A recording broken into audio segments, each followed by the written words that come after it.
Good morning. People are always asking me about the tools that you need in order to start grooming at home.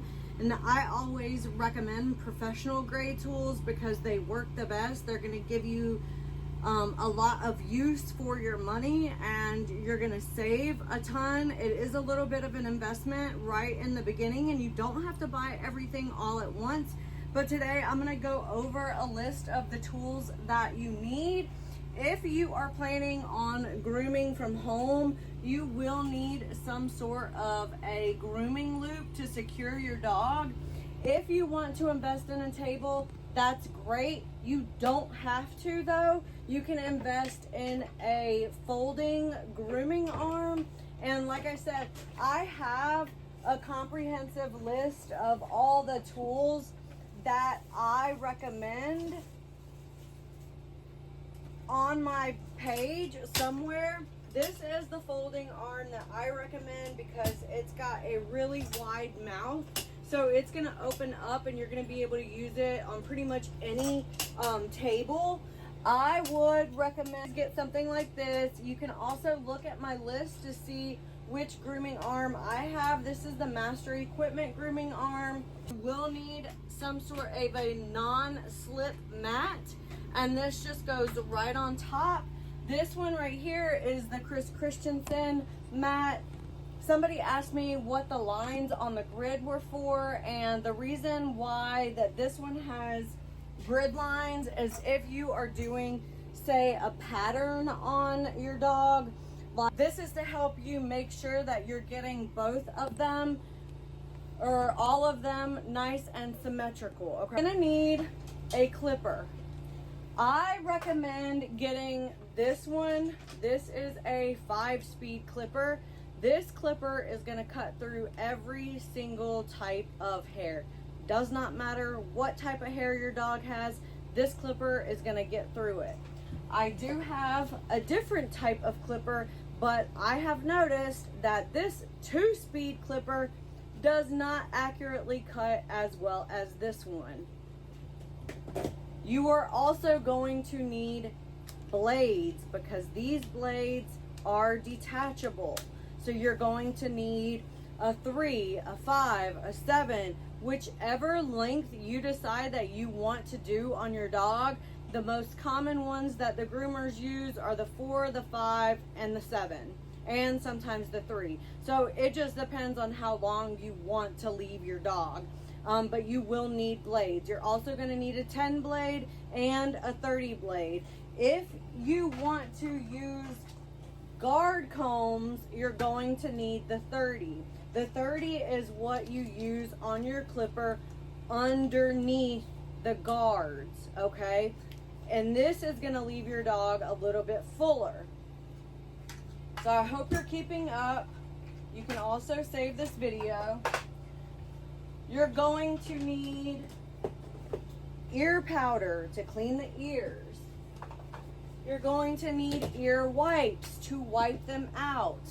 You're going to need a pair of hemostats so that you can pull the hair out of the ears. You are also going to need some sort of a nail file. If you don't use the nail file, you are going to need nail clippers. I have these, and I also have these little teeny tiny ones for the smaller dogs.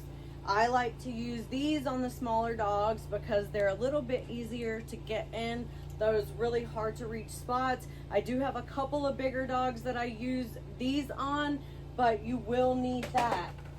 If you want to have like a clipper that you can do everything in one, this clipper is great for being able to slide the guards on and do haircuts. However, this clipper is not going to cut through every type of hair. Like this one, it just does not have enough torque in it. So if you have a doodle that has really coarse, thick, curly hair and you buy this, it's not going to work, especially if you try to use it on your dog's dirty hair. This is the clipper to get if you want to groom on dirty hair. This is the clipper you want.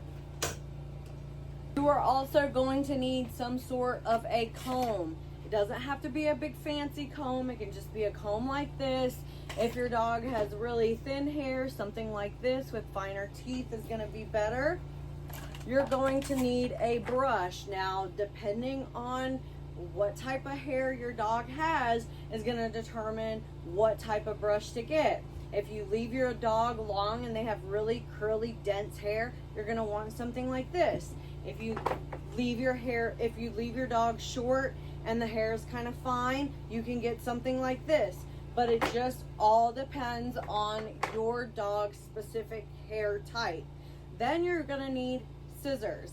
You're going to need at least 3 types of shears. You're going to need a curved. Some people like using straights. I don't. You'll need a curved shear. You'll need some sort of a thinning shear if you want to do any blending, or if you want to like hand scissor your dog all over. You're going to need a blending shear as well. Again, if you want to do any hand scissoring or if you want to do any blending work. This is a chunker, and this is really good for doing really aggressive scissoring whenever you're not very confident in your regular scissor skills. You can use something like this, and it's going to chunk a lot of hair and not make a lot of scissor lines, which is pretty helpful if you're new to grooming yet you want to try doing like a hand scissor job all over. And the quick stop. You got to have the quick stop. Don't even start to try to trim your dog's nails if you don't have any damn quick stop, because if you accidentally nick your dog, they're going to bleed. They're going to bleed forever. So don't start trying to do anything without the quick stop. Also, this is really good for like getting the earwax out of your dog's ears. If your dog's earwax is like orange or brown or any of those things, you want to take your dog to the vet. Normal wax in your dog's ears should look like ours, okay? You'll also need blade oil, some sort of a blade oil so that you can oil your blades. Also need what is this called? Blade coolant, so that if your blades get hot, you can cool it off a little bit faster.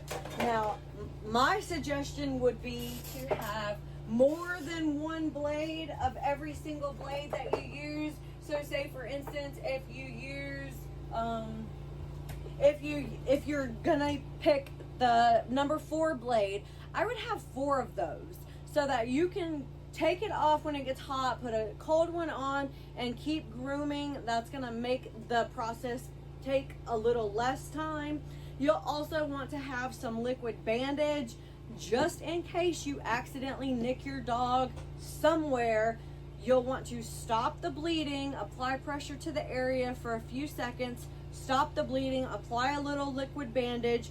This will help until you need to get your dog to the vet, okay? If you have any questions, or if you need more specific type of tools for your dog's hair type, I offer virtual coaching sessions for things like that, because it's really hard for me to give advice about what tools to purchase if I can't see your dog and see you working with your dog. Okay? Love you so much.